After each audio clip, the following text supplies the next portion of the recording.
ексклузивни информации за убиството кое минатата недела се случи во центарот на Скопје, каде што беа нели убиени Јетон Крвањева Жила и Енес Исени. Ивица, последните податоци кои дојдоа од колегите во Холандија се дека еден од убиените Холандија го бара по потерница за убиство на колумбиски мафијаш во Холандија. Имено при одредени нерасчистени односи во трговија со дрога, веројатно, затоа што тој нешто ги зафракнал, нашиот со уште двајца го убива на плажа во Холандија колумбиецот.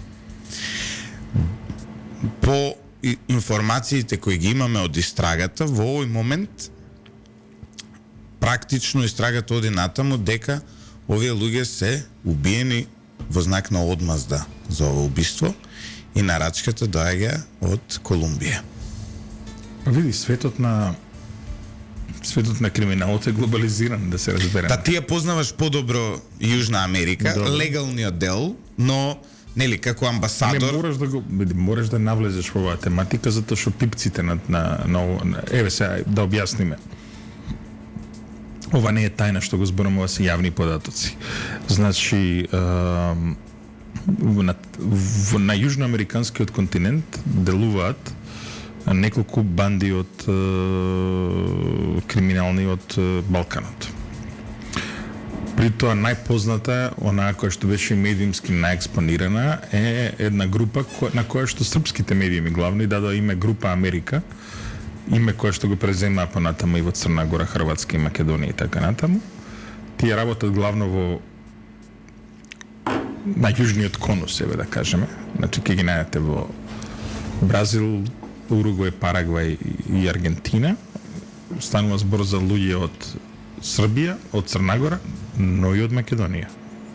Значи кои што се дел од оваа група. На северот пак, или на североистокот, главно ќе најдете етнички албански групи, значи зборуваме за Колумбија, зборуваме за Перу, Еквадор, тоа е тој дел. И сега нашиве многу ми не постават прашање, пак како, што е интересот, зошто нашите работат таму. Еве да објасниме зошто работат. Значи, луѓето од овој дел на Европа се вградени во делот на превозот и приемот на овие пратки во Европа. Зошто? Затоа што контакт точка на прием и на легалните пратки се аеродромите и пристаништата. И сега да се разбереме, и покрај тоа што ние зборуваме дека на запад, условно кажано, заминуваат најдобрите, не заминуваат само најдобрите, сите заминуваат. Понекогаш и луѓе кога немаат знаење на познавање на јазик, може да работат едноставни работи. Знаете дека на аеродромите и пристаништата има потреба постојано од превоз, од некакви си некакви си онакви занајатски работи, електричарски и така натаму. Дури понекогаш и тестовите за влез на овие, нели, се тестови кои што се нудат на повеќе јазици. Таму има голема концентрација на луѓе од Македонија, од Србија, од Црна Гора, Косово, Албанија, Босна, Хрватска и така натаму. Нормално дека не работат високоплатени работни места. Тоа се нископлатени работни места и нормално дека кога им приоѓаат овие луѓе од криминалниве банди, дека за нив поттикот да влезат во една ваква активност е висок, затоа што ќе добиваат неколкукратно повисоки средства отколку што е нивната плата таму. Меѓутоа може да добијат истовремено и крај на животот, условно кажано, во некои нормални околности, да заглават таму во затвор со долгогодишни казни на робија и одеднашка веќе да не може да се наоѓаат во нормален бизнис и во нормална работа, туку да станат дел од овој криминален полусвет како што јас го нарекувам. Ете, тоа е, условно кажано, интерес, тоа е главната главната работа на овие нашите таму, значи бандиве кои што се оперираат во Јужна Америка овозможуваат превозот да се кога се превезуваат овие наркотици да дојдат на европските пристаништа и аеродроми и да завршат на европскиот пазар. Меѓутоа доаѓа до вакви ситуации, нели? Кога станува збор за полициска рација и така натаму, тоа е друго, меѓутоа понекогаш се случува еве вакви работи, нели? Некогаш да фалат некои пари од тој бизнис, да фалат некои количини од таа друга што се пренесува и да дојде до сериозни вакви крвни деликти, крвни пресметки каде што некој ќе настрада. Кога некој ќе настрада, во тој свет расчистувањето на сметките не оди со преку банкарски и тужби и банкарски гаранции. Туку иде на некој поинаков начин и еве сега гледаме како пипците на оваа глобална мафија дојдоа во Скопје и се случи едно еве филмско убиство кое што се уште одзвонува ширум Македонија.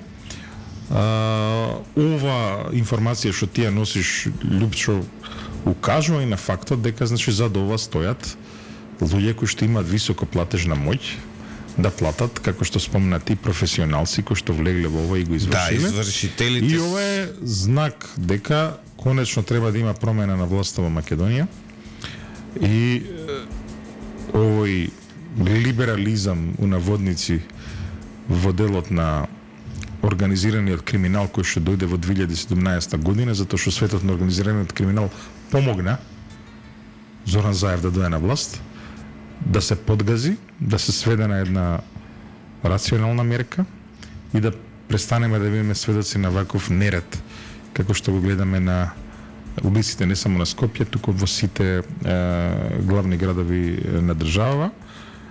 Значи, еве, ова е знак дека Македонија веќе не е само на хероинската рута, туку веќе се наоѓа на оваа кокаинската рута и дека се станува збор за сериозен, значи види, се зборуваме за нашиве. Мислам, ова што го објасни, беше да им расчистам на луѓе. Беше безбедносно, професионално од позиција на човек кој бил амбасадор и кој работа му било да ги следи овие работи. Сега ќе одиме со еден друг дел. Ајде.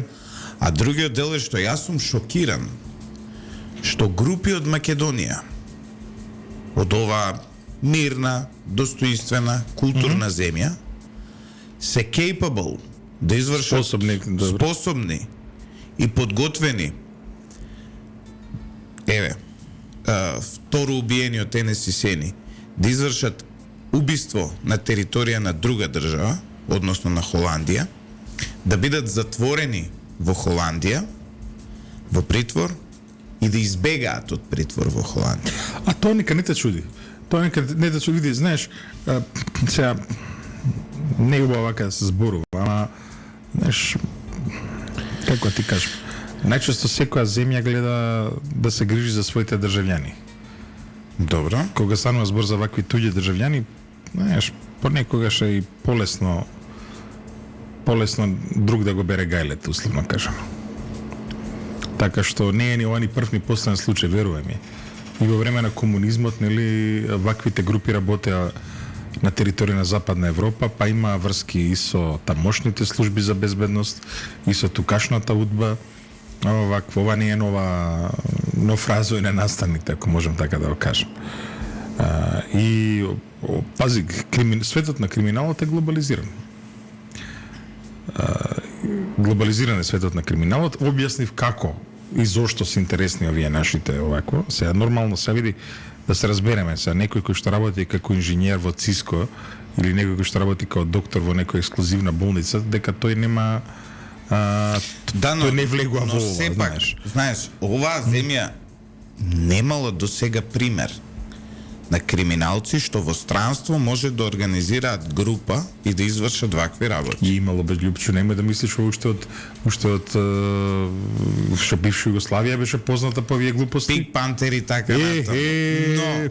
Но сепак денес во овие околности проблемот е што денеска денеска Сме на кокаинската рута. не се разграни целата оваа работа доживеа ренесанса, негативно го кажам, негативна ренесанса еве, в 2017 година, кога се случува овие промените кај нас, ние излеговме...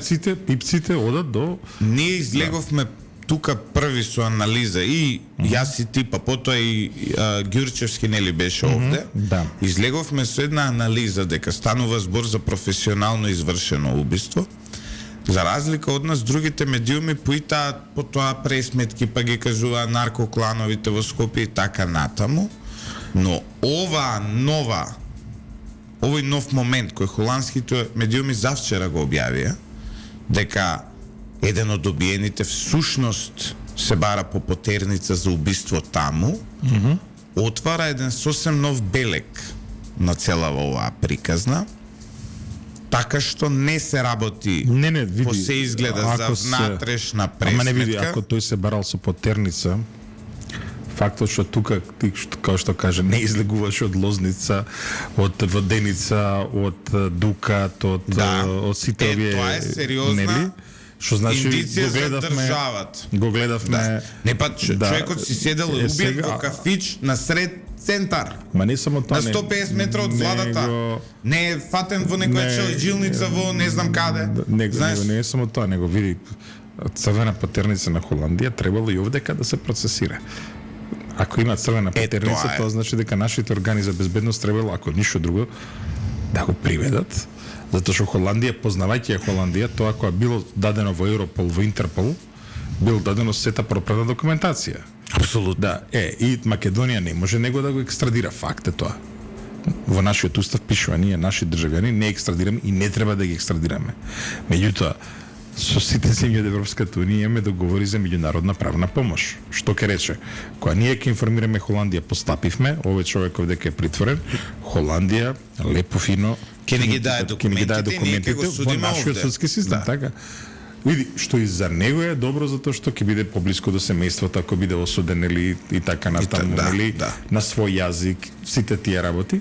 Ова е веќе сериозен прашалник, во смисол човек кој што беше, пак ќе кажам, целиот оној круг каде што идат луѓе од джет сетот, еве, од Интермецо преку Воденица, Дукат, Лозница и така натаму, дека полицијата не знаела дека тој е таму, знаела. Дека полицијата не знаела дека има потерница, знаела. И сега фактот дека тој слободно дека функционирал, упатува и определена политичка заштита. Сега имаше уште еден момент, Ивица. Некој велеа дека ова убиство е резултат на оној внатрешен конфликт во политичката партија ДУИ. Не идам таму, не верувам, еве ти кажам. Но факт е дека овие лица беа блиски со ДУИ. Ги гледаме на фотографии. Па не само тоа, туку и со овие класични фотографии, нели што се појавува. Гледавме, например, и фотографии со луѓе од СДСМ. Добро. Сега работава е како СДСМ и ДУИ дојдоа до ниво види ова со луѓе кои соработуваат и се пукаат со колумбиска мафија да бидат во соработка. Не, одиме вака. Да не одиме таму. Само ова ќе кажеме. Фактот дека човек кој што бил баран со меѓународна потерница од Холандија во Скопје не излегува од местата каде што се движи општествената, културната, бизнис и другата елита, знаеш, укажува, има сомнеш, еве, како беше, дека има определена полициска заштита. И политичка заштита. Значи, овој обвинителов од крајот на твојата сопруга, како се викаше, што го малтретираше Латас? Од мојот крај тој бе. Од твојот крај ли е? Добро. Не таму од Пеливанов ли? Не бе, Хубевски. Гаврил, не знам од кај. Таму од Берова Пехчева, таму некаде, нели? Не знам од кај. Некои општински комитети праќаја, нели, таа да. Ама знам дека е ВМРО-ец. Не знам, ама бивши ВМРО-ец. Не е битно. Сега, како што реков, за прераскажување на сеќаш ли се Доли Бел, Лата заврши без пасош. Што е срамота. Еве, од овдека упатувам јавен повик, да му го вратат пасошот на Латас, овакво за да си може човекот да продолжи Еве, со нормален живот и да може да продолжи во кафеани да ни раскажува приказни. и Овакво, јас, не и на јас, телевизија. не, он може да и сега може нели по кафани да раскаже приказни, јас се приклучувам кон повикот на Ивица. И да престане ова малтретирање Не што му го викам прават на човекот. не викам дека Латас тоа што го кажа беше ужасно, пак ќе кажам, но треба да му се врати на човекот пасошот и треба преку судските органи од слобода да му се дозволи, нели, човекот да си одговара за тој деликт кој му го ставаат на товар. И едноставно низ судскиот процес се одговара? Латас. Зашто да одговара? Па еве. Абе какво одговарање?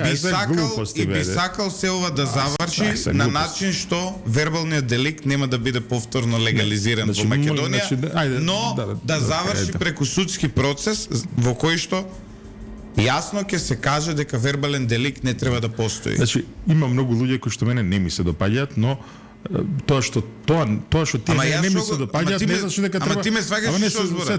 Јас сакам ни судска Зашто судска постапка? Да се докаже дека вербален деликт не смее да има. И треба да одговара тој што покренал тужба после. Сакам да видам после Совет на јавни обвинители да го испита случајот зошто овој Бубевски воопшто покрена против поради реакцијата на јавноста за тие ужасни зборови на Латас. Ај се нека покрене за ова. Еве, јавноста, ја и ти сме јавноста, така? Да. Велиме дека ова се му цртаме на човекот. Ајде, нека покрене постапка кој го штител убицава од Холандија, кој тука си беше у град слободен човек. Нека покрене. Не. Ивица, тука негде завршуваме. Па мислам дека е доволно за денес. Еве, пораката е таа, убиците во затвор, оние што зборат глупости со вратен пасош. Нека биде тоа порака. Добро се и паметни работи зборува Латас, не само глупости се. На ова емисија доминантно глупости. На ова емисија тоа е лична перцепција. За вкусови не дискутираме, правда. Не дискутираме. Да, значи дали зборува глупости или не е негов проблем. Де густи бус